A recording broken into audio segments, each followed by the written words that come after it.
Top cook dupe cook நிகழ்ச்சியில் title win பண்ணாதது குறித்து சைத்ரா ரெட்டி அவர்கள் ரீசெண்டாக அவங்களோட சோஷியல் மீடியா பேஜில் ஒரு சில விஷயங்கள் சொல்லியிருக்காங்க. மேலும் அவங்களோட ஃபேன்ஸ்கிட்டையுமே ஒரு சில விஷயங்கள் சொல்லியிருக்காங்க. அது என்ன அப்படிங்கிறத தான் இந்த ஒரு வீடியோவில் நம்ம பார்க்க போகிறோம். சன் டிவியில் ரொம்பவே சூப்பராக மிகப்பெரிய எதிர்பார்ப்போட ஸ்டார்ட் ஆன ஷோ தான் top cook dupe cook. And இந்த ஒரு ஷோக்கு ரசிகர்கள் மத்தியில் மிகப்பெரிய ஒரு ஆதரவு கிடச்சிருந்துச்சு. இந்த ஷோவோட ஃபைனல் சமீபத்தில் நடந்துருந்துச்சு. கிட்டத்தட்ட 5 பேர் செலக்ட் ஆகியிருந்தாங்க. இதில் மக்களோட பார்வை அதிகமாக யார் மேலே இருந்துச்சு அப்படின்னா சைத்ரா ரெட்டி, நரேந்திர பிரசாத் அண்ட் இதெல்லாம் தாண்டி ரொம்பவே சூப்பராக சமைச்சிட்டு இருந்த சுஜாதா அம்மா. அண்ட் இவங்க 3 பேரில் யாராவது ஒருத்தர் வருவாங்க அப்படின்னு எல்லாருமே எதிர்பார்த்துட்டு இருந்தாங்க. அண்ட் நம்ம எல்லாருமே நினச்சது மாதிரியே முக்கால்வாசி பேர் நினச்சது சைத்ரா ரெட்டி வந்தால் நல்லாயிருக்கும் அப்படிங்கிறது. ஆனால் யாரும் எதிர்பார்க்காத விதத்தில் நரேந்திர பிரசாத் அவர்கள் இந்த ஒரு டைட்டில் வின் பண்ணியிருந்தார். அண்ட் அவங்க கூட சேர்ந்து சுஜாதா அம்மா வின் பண்ணியிருந்தாங்க. உண்மையை சொல்லணும்னா நரேந்திர பிரசாத் அவர்கள் அவரோட ப்ரெசன்டேஷனை பயங்கரமாக கொடுத்துருந்தாரு. கிட்டத்தட்ட 27 டெசர்ட்டை ஒரே நேரத்தில் பண்ணி கொடுத்தது இது வரைக்கும் யாரும் கிடையாது. ஸோ அதனால் அவருக்கு டைட்டில் போயிருந்துச்சு.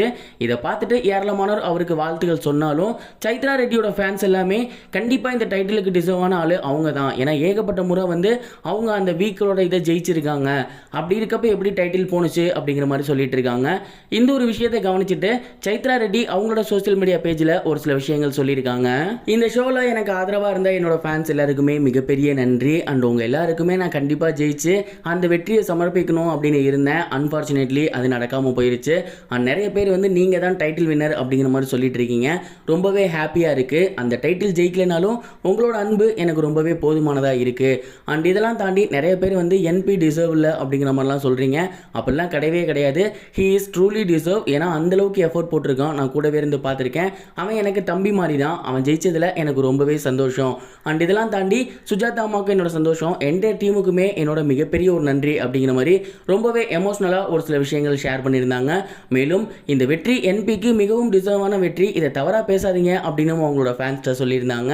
இந்த ஒரு விஷயம் இப்போ சோசியல் மீடியாவில் ரொம்பவே வைரலாக போய்கிட்டு இருக்கு. இது ஒரு புறம் இருக்க, தளபதி விஜய் அவர்களோட அடுத்த படம் வினோத் அவர்கள் தான் இயக்க போறாரு. இந்த ஒரு படம் தளபதி விஜய் அவர்களுக்கு கடைசி படம் அப்படிங்கிறது நம்ம எல்லாருக்கும் நல்லாவே தெரியும்.